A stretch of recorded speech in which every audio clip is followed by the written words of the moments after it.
Welcome, ladies and gentlemen, to a Spider-Man Miles Morales news video, and a few new bits of information that we got from a recent interview with Brian Horton, who is creative director at Insomniac Games. He hasn't been at the developer for very long, he only joined near the end of Marvel's Spider-Man, but that does at least mean that he's had some experience of working on the Spider-Man game, and he's also worked with Brian Intihar, who directed the first game. So if you think that the new creative director means that they're suddenly going to lose some of the charm or anything that made the first Marvel Spider-Man so good, that's not the case at all. They've still got the same director who's working on this one, and the creative director who has had a hand, at least at the end of the production of Marvel Spider-Man. First off, we got a little bit of information about the map and where this is taking place, and it is of course in New York, and it seems to be the same map as Marvel Spider-Man, except it is winter time as the trailers suggested, and it is snow-covered New York. And it says that Miles' new home of Harlem, which is in Manhattan, which is another reason why this is almost 100%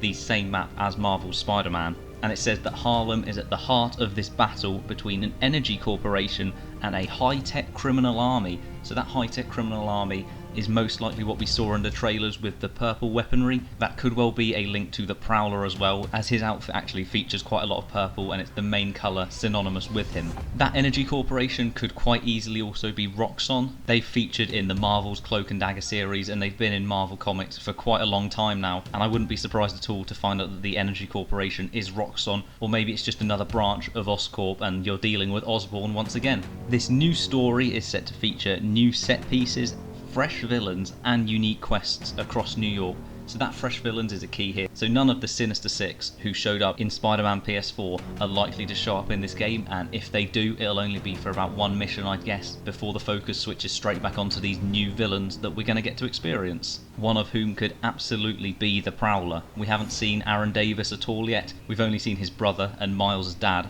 so far, but they could absolutely introduce Aaron Davis to be a huge part of the story, and it is a huge part of Miles' own personal life, and will be a much more serious and personal battle for Miles to undertake when you compare it to another villain who Miles has no personal attachment to. The Prowler is perfect, and hopefully he does show up in this game. Brian Horton also went on to give us some more information on the length of the game. Insomniac confirmed in a tweet that this was a standalone game rather than an expansion, but they have actually expanded on that little bit of information by saying it is more like Uncharted: The Lost Legacy, which is exactly what I expected, and I think most people expected. It's not quite as huge as a main entry into the franchise like any of the main Uncharted or Spider-Man PS4, but it is still a very sizable game, and not something to be scoffed or looked over at all. It's still going to give us a very in-depth story, just not quite to the scope of Marvel's Spider-Man. Spider-Man Miles Morales is also going to demonstrate the power of PlayStation 5.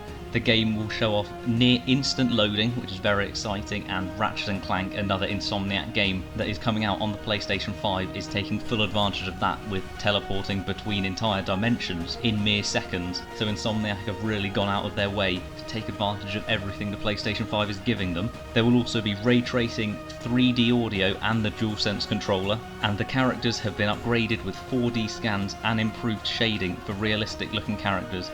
And they've described spline-based hair that moves far more naturally, which is something that we may not notice on your everyday civilians, but maybe it'll be shown off much more in cutscenes where we get a real close look at the main characters. And now the final 2 points. The first one being the game's time setting, and it is a year after the events of Marvel's Spider-Man, and I think during that time it's quite clear that Miles has gone and got some nice clothes and a really good haircut, because if you look at him in Spider-Man PS4, he looks like a generic sort of side character. His hair's not exactly the cleanest, he wears a kind of goofy t-shirt, he doesn't look like someone who you would expect to be the hero, but then in the Spider-Man Miles Morales trailer, he looks like an absolute badass and someone who could absolutely be the main focus of a new superhero game. And finally, we get on to Peter Parker. There's been quite a bit of commotion over people thinking that maybe Peter Parker is going to die, and that this game will be Miles taking up the mantle of Spider-Man. Like in the Spider-Verse, the Peter Parker played by Chris Pine was killed by Kingpin right at the start of the film, and then it was Miles taking his place as the Spider-Man of his dimension. But no, Peter Parker is alive, he's okay, and they say they have much of Peter's story left to tell,